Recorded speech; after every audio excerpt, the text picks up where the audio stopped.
Jim, why don't we go with you're up. All right, so hey everyone. I just wanted to go through a couple of ideas to lead us straight into a discussion. And you just saw all my slides. So we should be in good shape. Oh, and we're going through them again. We are ready. What's going on? All right. Okay. Hopefully we're not cycling through. So I just wanted to get through two ideas. I was listening to the topics yesterday, and the first thing I think we need to address if we're talking about funding in this space is what the space is.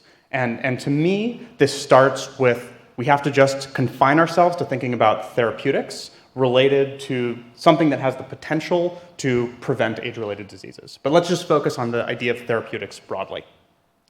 There are two huge things going on in the therapeutics market over the last decade. Will it stay here? Hopefully. All right. The first thing is the red line, which is the internal rate of returns for big pharma companies on their R&D spending. And that has been falling every year for the last decade. And now it's sitting at about 1.9%, below their cost of capital, right? So doing internal R&D is not working out very well for pharma companies, but the overall spending for R&D has actually increased for the big pharma companies. But a lot of this is around doing more phase 2 and phase 3 trials. So since their internal R&D isn't doing a good job at innovative idea generation, they're looking externally to fill pipelines, and that's these blue bars, right? And so this is the total M&A and IPO exit world for biotechs from 2009 to 2018. And as you can see, it's gone from about 5 billion in 2009 to about 50 billion today in 2018. So, I think that we're probably not picking the right endpoints to fairly call that a 10x gain, but let's say it's like a 5x gain in the market if we were to draw trend lines a little bit further back and probably a little bit further forward. So this industry is really changing.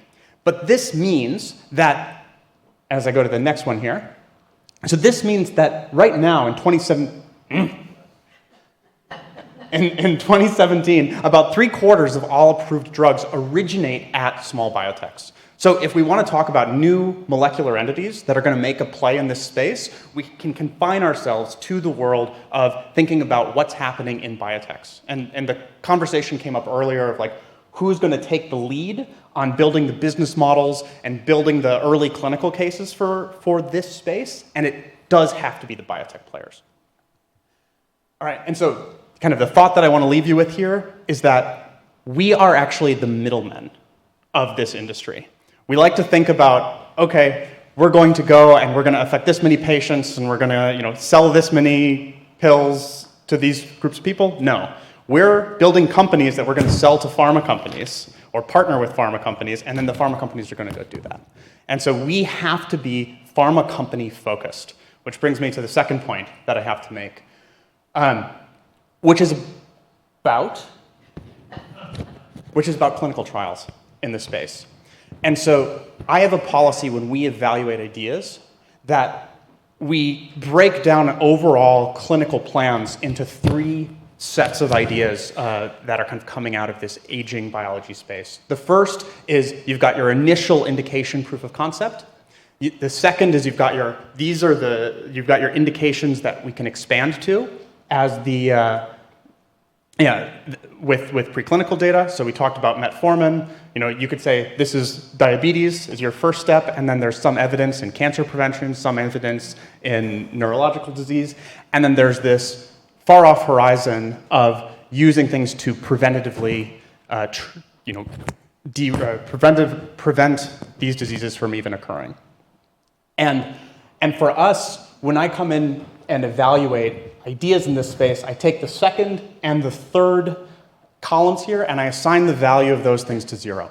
And I think that that's the only responsible way to build this industry in a way that is oriented correctly towards pharma.